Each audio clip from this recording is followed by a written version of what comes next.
All right, so you're trying to wrap your head around something pretty complex, huh? You've got stacks of papers, maybe even a whole bunch of tabs open on your computer, and you just want to cut through all that noise and figure out like what's really important. Right, come to the right place. That's what we do here. And this time you guys gave us a really crucial topic. You want to understand how high-stakes testing during NCLB, that's the No Child Left Behind era, from 2001 to 2016 actually impacted English learners in our schools. Like it was a huge moment in education, Right. right? It really reshaped things. And understanding how this particular group of students was affected, that's like essential. It really is.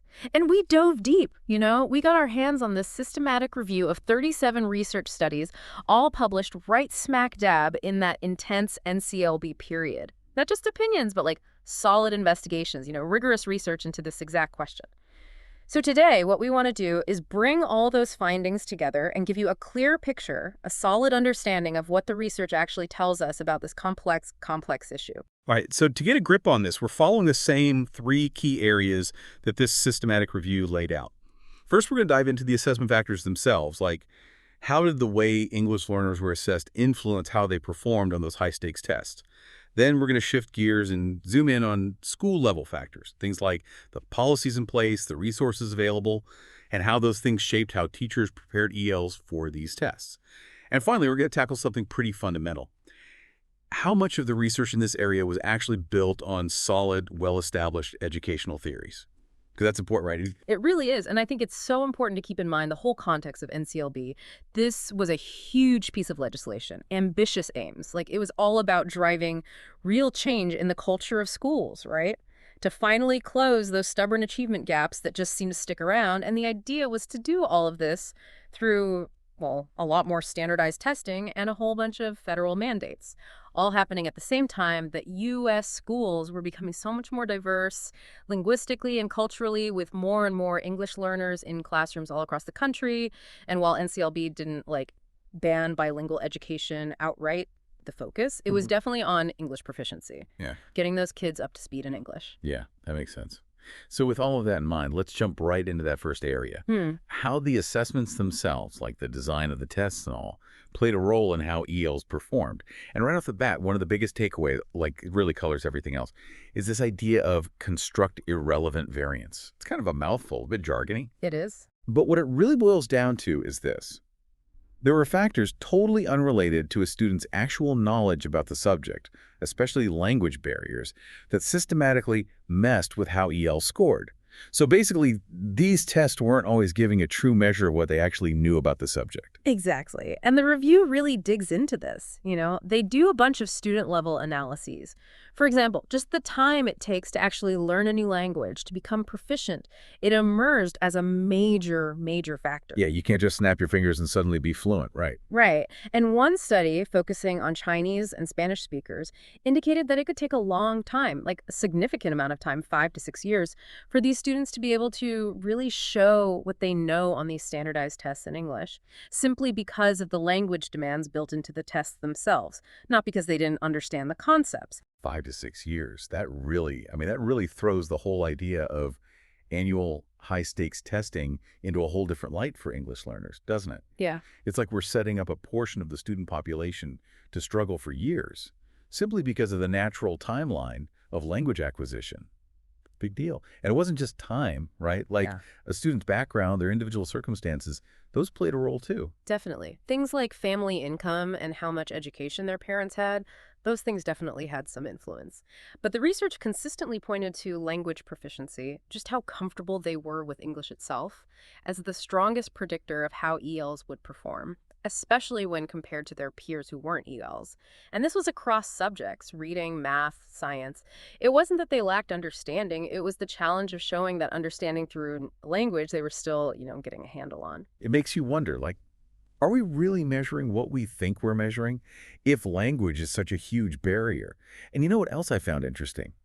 That technical assistance that was given to schools that were labeled as low performing, while it showed some positive results for other groups of students, didn't really seem to move the needle much for ELs. Their scores didn't really improve. Right. And that suggests that those broader interventions, those efforts to boost achievement overall, weren't necessarily hitting the specific needs, the linguistic needs of these students. It's like a one-size-fits-all approach doesn't always work, especially when you're dealing with language acquisition. It's such a key point.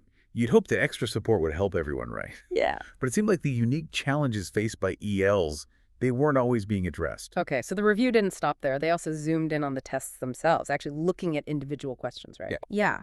Researchers use this cool technique called differential item functioning, or DIF analysis.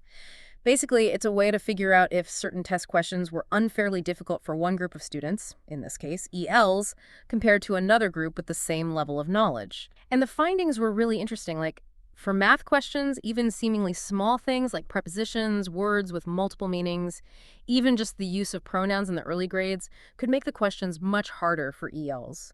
And sometimes, it's worth noting, these language features actually made the questions harder for all students, not just ELs. So it wasn't just about like the big, scary technical vocabulary. It was the everyday language, the little nuances of English within the questions themselves that tripped them up. That's a really subtle point, but it's huge. It is. And it wasn't just in math. The research showed that the level of language complexity in both math and science tests, it actually varied a lot from state to state. It wasn't consistent at all.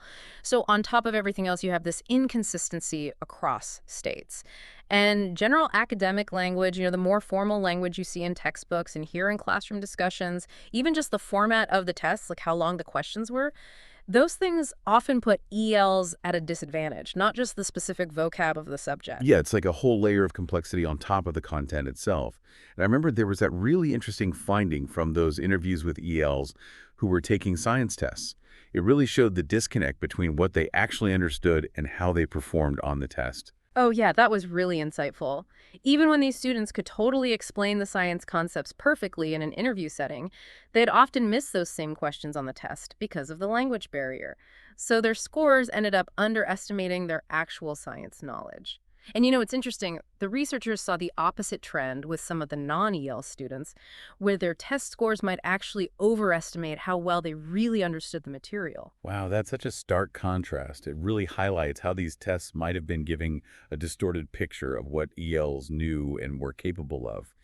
What about those English language proficiency assessments? The tests designed specifically to measure English skills. How did those factor into all of this? So this was interesting. The review found that the level of technical academic language used on ELP tests, the kind of formal language used in academic settings, was actually a better predictor of how they do in math, while their grasp of social language, everyday conversational English, was a better predictor of how they do in ELA or English language arts. It's like different types of language skills are important for different subjects. It makes sense, right?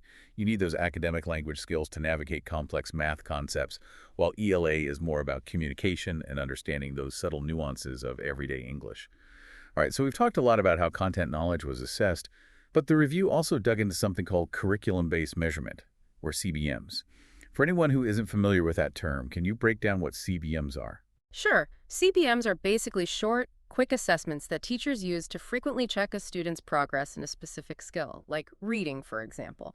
It could be things like having a student read out loud for a minute to check their fluency, or those maze measures where they fill in missing words in a passage. The idea is to use these quick checks to identify students who might be struggling and might need some extra help to avoid failing those big end-of-year state tests. So it's like a quick pulse check, right? Sure. To see how things are going. And what did the research say about how well these CBMs worked for English learners? Well, the overall finding was a bit concerning, to be honest. It turned out that CBMs, especially those oral reading fluency and maze measures, weren't as reliable in predicting reading proficiency for ELs compared to their peers who weren't ELs. They tended to over-identify ELs, especially Spanish speakers, as being at risk of failing those state reading tests. And that led to what's called a high false positive rate. Basically, it means a lot of students were being flagged as potentially failing, even when they might have been doing just fine. So you've got students being incorrectly identified as struggling readers, which could lead to them being placed in interventions they don't need, or even being mislabeled as having learning difficulties. And that can have a real impact on their self-esteem and their educational trajectory. Absolutely. And there was one study that seemed to contradict this finding, suggesting that CBMs were actually good predictors for ELs. But the review made it really clear that most other studies did not back up that conclusion. So the evidence really points to CBMs being less accurate, less reliable for English learners when it comes to predicting reading success. That's really important for educators to understand. We can't just assume that the same assessment tools will be equally effective for all students. All right, last but not least, in this area of assessment factors, the review took a look at testing accommodations, those supports that are often put in place to help level the playing field for students who need a little extra help. What kind of accommodations were commonly used, and what did the research say about their effectiveness? Yeah, so common accommodations for ELs on math and science tests, we're talking things like giving them extra time to complete the test, providing bilingual dictionaries, having those complicated test instructions read aloud, all things you'd think would help, right? Absolutely. But here's the thing. The review found very limited evidence about how well these commonly used accommodations actually worked. It's surprising, right? But the one bright spot, the accommodation that seemed to consistently help ELs get a fairer shot, particularly on 8th grade tests, was the use of glossaries, like just providing those definitions right there on the As test. glossaries. You'd think some of the other accommodations, like extra time or bilingual dictionaries, would have a bigger impact. Right. It is kind of surprising. And the review does point out that the number of ELs included in these studies on accommodations was often pretty small. So it makes it hard to say for sure how well these accommodations would work for a larger group of ELs. So while glossaries showed some promise, the jury's still out on how effective those other common accommodations really were for ELs on high-stakes math and science tests during NCLB. More research is definitely needed there. That's important to note. It highlights the need for more robust research, especially when we're talking about making decisions that affect so many students. All right, let's shift gears now and move on to that second key area we wanted to unpack, the school factors. How did this whole high-stakes testing environment, with all its pressures and consequences, influence what was actually happening in classrooms, specifically for English learners? The first thing that jumps out at me here is language policy. The decisions schools and districts make about how they're going to approach language instruction. Exactly. And the review looked at language policy from a couple of angles. First, they examined the research on those two language programs, like bilingual education, where instruction happens in both English and the student's native language. And several studies, especially those done in Texas and Colorado, actually suggested that these bilingual programs were good for ELs. Like they had a positive impact on their academic progress and how well they did in school overall, even when measured by those state tests. So the research was saying bilingual education is beneficial. That's really interesting, especially considering the big emphasis NCLB put on English-only instruction. Seems like a bit of a contradiction, doesn't it? Yeah, it's an interesting tension for sure. Even with evidence pointing to the benefits of bilingual education, the pressure cooker of NCLB, to get those test scores up in English, it often led to schools doubling down on English-only instruction and assessment. Even in bilingual programs, teachers were feeling the heat, feeling that pressure to prioritize English, even if it meant cutting back on instruction in the student's native language. Yeah, it's understandable in a way. I mean, when your funding and your school's reputation are on the line, you're going to focus on what's being measured, even if it's not ideal. And that's a shame because the review also talked about language transfer, right? Yeah. The idea that skills in one language can actually help you learn another language. Absolutely. One study specifically looked at this cross-linguistic transfer and found that EL's reading and writing scores in Spanish actually predicted how well they would do later on in English. It's like building a strong foundation in your first language. It doesn't hold you back in English. In fact, it can be a huge asset. So it's not an either situation. It's more like the more languages you know, the Yeah. better you'll be able to learn any language. So given all this focus on high-stakes testing and the push for English-only instruction in many cases, what did this actually look like in the classroom? Like, how did it change what teachers were doing? What were they focusing on? Well, the picture the review paints is a little concerning. That intense focus on high-stakes tests led to more and more classroom time being dedicated to English, even in those bilingual programs, and often at the expense of time spent on instruction in the student's home language. And the students themselves, they reported that the curriculum felt narrower, more limited, like teachers were focusing almost exclusively on the stuff that would be on those tests. That's the classic downside of high-stakes testing, isn't it? You end up teaching to the test, which means other really important areas of learning get neglected. Exactly. And it got pretty specific, too. Like, the review found examples where ESL classes, which are specifically designed to help ELs develop their English skills, were sometimes replaced with remedial reading programs intended for native English speakers who were struggling with reading. And that's a problem because those programs weren't designed to meet the unique needs of English language learners. It's almost counterintuitive. You'd think they would get more specialized language support, not less. But I guess when those test scores are looming over everyone, the focus shifts to whatever will get those scores up, regardless of whether it's the best approach for individual students. It's a tough situation, for sure. And even within bilingual programs, the review noticed a tendency to prioritize English reading skills and to align instruction with English-only curricula, sometimes at the expense of those well-established best practices for second language acquisition. The pressure to show progress on those English tests, it was so intense that it sometimes seemed to overshadow the core principles of good bilingual education. The review also found that teachers were increasingly relying on teaching strategies that focused on basic skills and memorization, all in the name of test prep, drilling those test-taking strategies, which often meant sacrificing opportunities to develop higher-order thinking skills. So those skills that are essential for deeper learning, for critical thinking, for problem solving, those were being pushed aside in favor of just getting the right answer on the test. It's a trade-off that might not be serving students in the long run. Okay, let's move on to another school factor the review examined: resources. What kind of resources were they talking about, and what impact did they seem to have on EL's experiences? So they looked at several types of resources, things like professional development for teachers, training and workshops to help them better support ELs, and the different learning tools that were available in schools at the time. In terms of professional development, there were a few bright spots. Several studies highlighted the positive impact of structured training that incorporated strategies specifically designed for teaching language learners, like giving teachers tools and techniques to help ELs access the content and develop their language skills at the same time. One study actually pointed out that it takes time for these positive effects to really kick in. It's not an instant fix. That makes sense, right? You can't just go to one workshop and suddenly become an expert in second language acquisition. It takes ongoing professional development, that continuous learning, to really make a difference in the classroom. So what about learning tools? What kind of tools were they looking at? Well, one of the promising findings involved using Geographic Information Systems, or GIS, in science and social studies classes.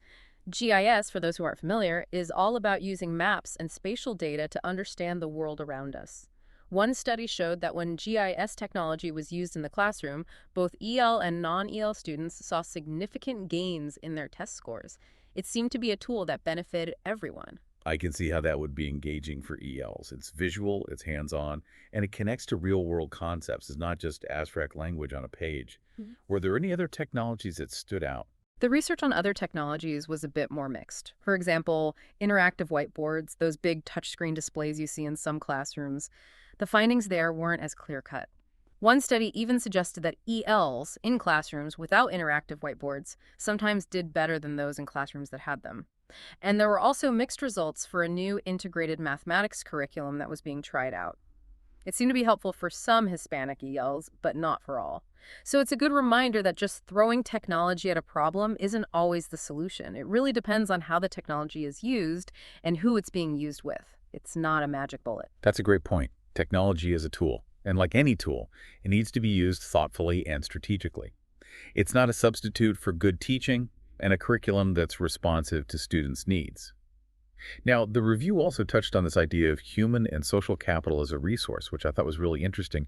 What do they mean by that? So one study really zoomed out and looked at the big picture, focusing on high schools with large populations of ELs. And they found that things like a really narrow curriculum, that focus on just teaching to the tests that we talked about earlier, and cultural differences between the students' home lives and the school environment, those things could actually limit ELs' access to resources and opportunities.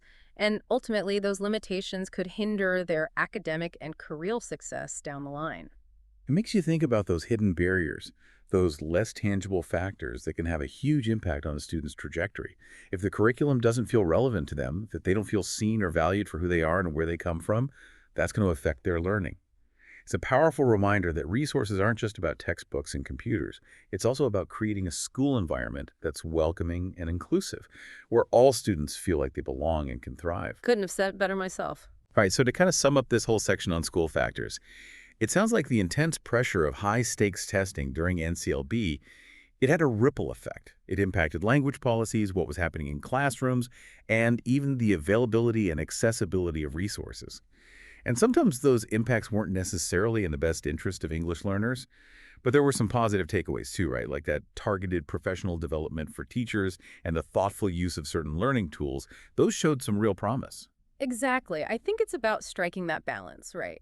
Holding schools accountable while also giving them the support and flexibility they need to meet the unique needs of all students. And recognizing that a one-size-fits-all approach, especially when it comes to language instruction and assessment, just isn't going to cut it. Okay, now let's move on to that third key area that the systematic review examined, and honestly, it's the one I found most surprising. It's about the extent to which the research itself was actually grounded in solid educational theory. It seems like a fundamental thing, but what did the review find? This was a bit of a head scratcher. Despite the complexity of the issue, the impact of high-stakes testing on ELs, the review found that very few of the studies explicitly mentioned or used any kind of theoretical framework. Out of the 37 studies included in the review, only 8, less than a quarter, actually made explicit reference to relevant educational theories. Well, that's a much lower number than I would have expected. You'd think research on such a critical and nuanced topic would be deeply rooted in those established understandings of how learning works, how language is acquired, how policy influences practice. Why is it so important to have that theoretical foundation in research like this? Well, theory is like a lens, right? It helps you make sense of what you're seeing. It helps researchers understand those complex interactions that are happening and make sure they're not overlooking important variables. It helps explain not just what is happening, but why it's happening. And without a solid theoretical grounding, it's really tough to interpret those research findings accurately, to draw meaningful conclusions, and ultimately use those findings to inform effective policies and practices. It's like building a house on sand. Without a solid foundation, the whole thing is shaky. That's a great analogy. So, for those few studies that did use theory, what kind of theories were they drawing on? There was a bit of a mix. Some studies used second language acquisition theories, which are all about understanding the processes involved in learning a new language.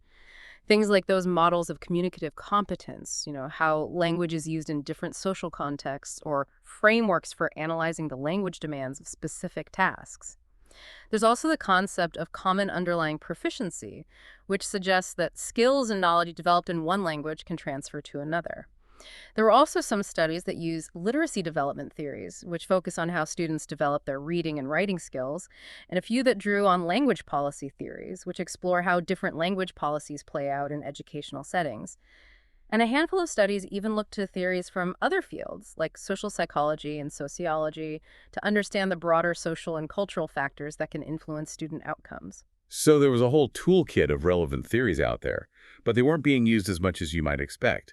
And when they were used, how are they typically applied? Well, in most cases, theory was used to kind of set the stage, to justify why the research question was important or to guide the design of the study. But they weren't really using theory to predict what the outcomes of the research might be or to provide that deeper level of analysis and interpretation of the results. It was more like a quick nod to theory than a deep dive. That seems like a missed opportunity. I mean, you could argue that a stronger grounding in theory could have led to much richer and more nuanced understandings of how NCLB was actually impacting English learners.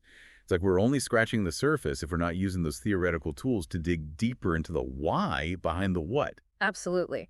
Without that theoretical framework, it's easier to miss those crucial connections, to overlook those underlying factors, and to potentially draw incomplete or even inaccurate conclusions from the data. It's like trying to solve a puzzle without looking at the picture on the box. Yeah. You might be able to force some pieces together, but you're not going to get the full picture. Well, this has been a really fascinating and honestly a little bit unsettling exploration of the impact of high-stakes testing on English learners during the No Child Left Behind era. We've covered a lot of ground, but I think it's important to bring it all together for our listeners. What are the big takeaways here? What are the key things you want them to walk away understanding? I think the most critical takeaways are these. First, there are some serious questions about whether those high-stakes tests, those English language tests that were used during NCLB, are actually a good way to measure what ELs really knew and were capable of doing. Those language barriers, they're just so embedded in the tests themselves that it's hard to say for sure if we were getting an accurate picture of their content knowledge. Second, that intense pressure to raise test scores under NCLB, it seems to have led to some changes in schools. in terms of language policies and what was happening in classrooms that might not have been in the best interest of ELs in the long run. That narrowing of the curriculum, that focus on English instruction, even in bilingual programs, that potential de-emphasis on developing their native language skills, even though we know how beneficial that can be. And third, the lack of a strong theoretical foundation in a lot of the research, that's a red flag. It makes you wonder how much we really understand about these complex issues and whether the policies that were put in place based on that research were really the best approach. Those are such important points to consider. And for you, the listener, who's trying to wrap your head around all of this, it's clear that just looking at test scores, just those numbers on a page, it doesn't give you the full story. It doesn't capture the nuances of how ELs were impacted by these policies. Exactly. And that leads to a really important question for all of us to grapple with. If we know there are these concerns about the validity of the tests themselves, if we know that the instructional shifts that happened weren't always beneficial, then how do we fairly and accurately evaluate not just the students, but also the teachers and the schools that serve these diverse linguistic populations? It really challenges us to rethink our accountability systems to make sure they're not perpetuating inequities. It's a big question, but it's one we need to be asking. So for our listeners who are intrigued by all of this, who want to keep exploring, what would you suggest they look into? Where should they go from here? Well, this review really lays the groundwork for so many important conversations about educational equity and how we can best assess and support English learners. I would encourage folks to dig into the research on alternative assessment methods, approaches that go beyond those traditional standardized tests and provide a more holistic and accurate picture of what ELs know and can do.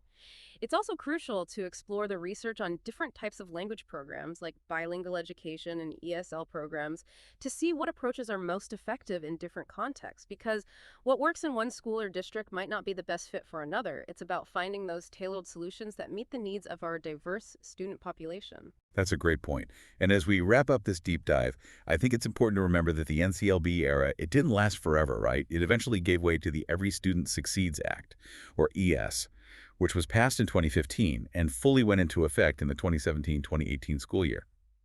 While we haven't had time to delve into the specifics of ESE today, it's important to recognize that the conversation about accountability and how we best serve English learners, that conversation is ongoing. And hopefully, having a deeper understanding of what happened during the NCLB era can give us all a better perspective as we continue to shape the future of education for all learners. Well said. I think that's a perfect note to end on. Thanks for joining us on this deep dive. We'll see you next time. See you.